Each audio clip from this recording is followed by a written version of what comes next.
قبله افلا تعقلون،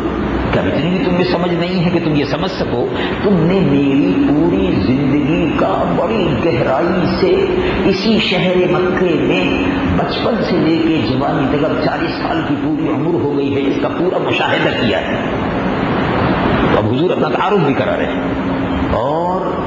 اللہ رب العالمین جل جلالہ محمد والوں جب یہ تعارف مکمل ہو گیا تب حضور نے ارشاد فرمایا، العالمین جل جلالہ محمد والوں ارشاد فرماتا ہے، قل یا ایھا الناس انی اللہ الیکم جمیعا، میں اللہ کا رسول بن کر آیا ہوں۔ اب ظاہر ہے اللہ کا رسول ہے، اللہ کا رسول ہوں، اللہ رب العالمین نے مجھ پر وحی فرمائی ہے، اللہ نے مجھ پر وحی فرمائی ہے۔ اب یہ قرآن حق اور باطل کے درمیان میں جو فیصلہ کرنے والی کتاب ہے وہ میں تمہارے سامنے پیش کرتا ہوں، اس کو سناتا ہوں۔ تو حضور پرپور صلی اللہ علیہ وسلم قرآن کو حضور لانے والے ہیں، ان سے نسبت حضور کا معجزہ ہے، نسبت ہے، اور حضور پرپور صلی اللہ علیہ وسلم سے ہم کو نسبت ہو گئی تو خیر امت، بہترین امت، اور حضور پرپور صلی اللہ علیہ وسلم سے ازواج مطہرات کو نسبت ہو گئی۔ اسے دیکھیے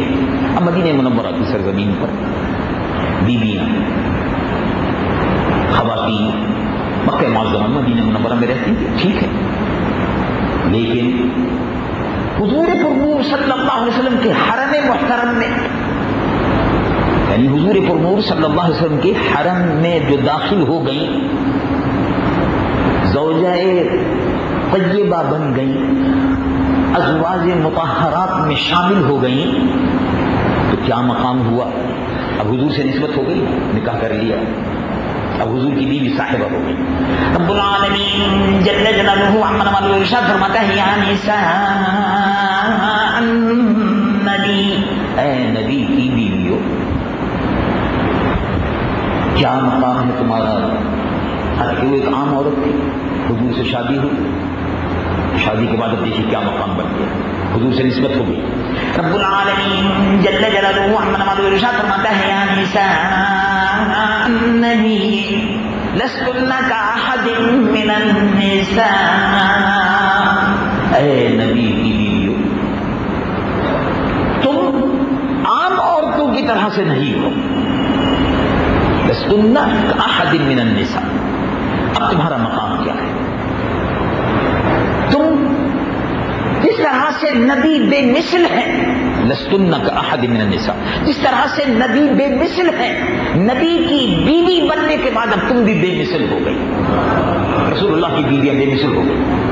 کیا مقام عطا فرمایا رب العالمین؟ ایک دوسری آیت میں ارشاد فرمایا، رب العالمین جل جلالہ عما والو ارشاد فرماتا ہے، النبی اولی بالمؤمنین من انفسہم وازواجہ امہاتہم۔ رسول اللہ صلی اللہ علیہ وسلم کی پاک بیویاں جو ہیں اب حضور سے نسبت ہو گئی تو بے مثل بھی ہو گئی، اور حضور سے نسبت ہونے کے بعد، بے مثل ہونے کے بعد اب ان کا مقام اتنا بلند ہے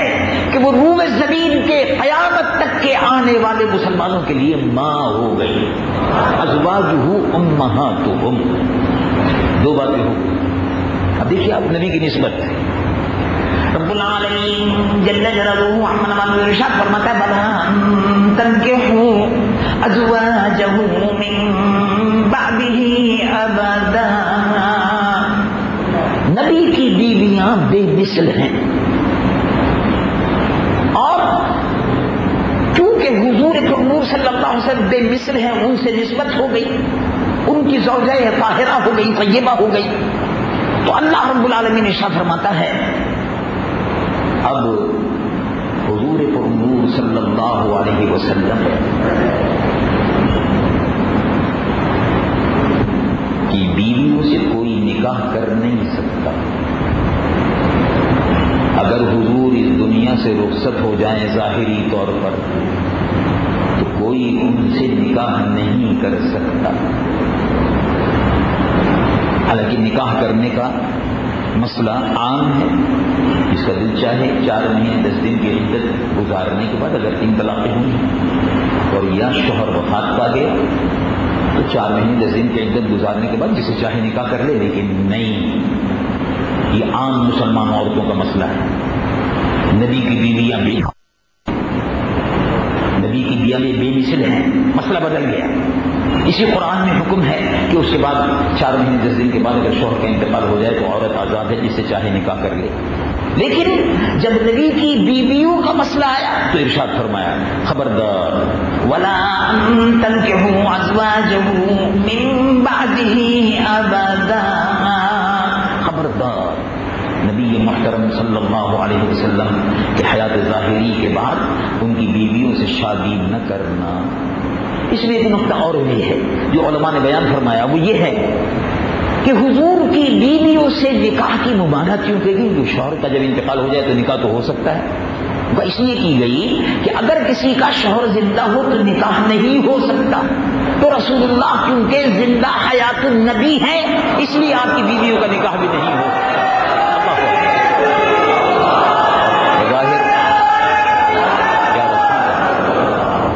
تنكحوا ازواجه سورۃ الاحزاب میں صاف فرما دیا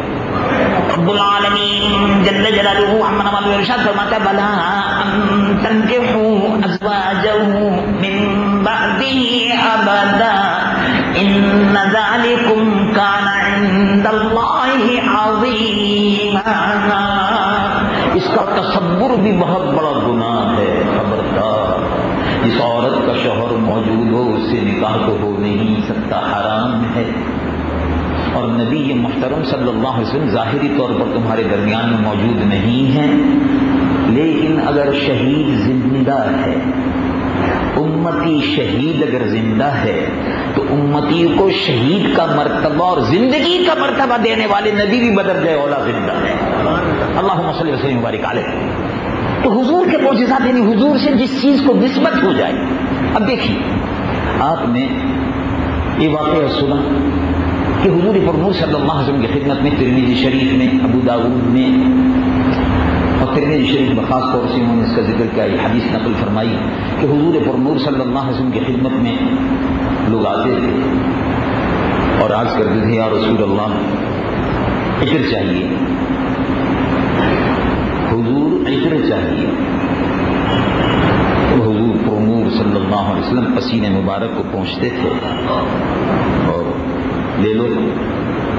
پسینے مبارک کو پہنچتے تھے ان کو دے دیتے تھے، لے جاؤ۔ ام ایمن رضی اللہ تعالی عنہ حضور پرنور صلی اللہ علیہ وسلم کی خدمت گزار ہیں، وہ بھی حضور کی خدمت اقدس میں حاضر ہوتی تھیں۔ ام ایمن رضی اللہ تعالی عنہ کے گھر پر حضور پرنور صلی اللہ علیہ وسلم کبھی تشریف لے جاتے تھے، آرام فرماتے تھے تو ام ایمن شیشی رکھ دیتی تھی، حضور آرام فرما رہے ہیں، شیشی وہاں رکھی ہوئی ہے،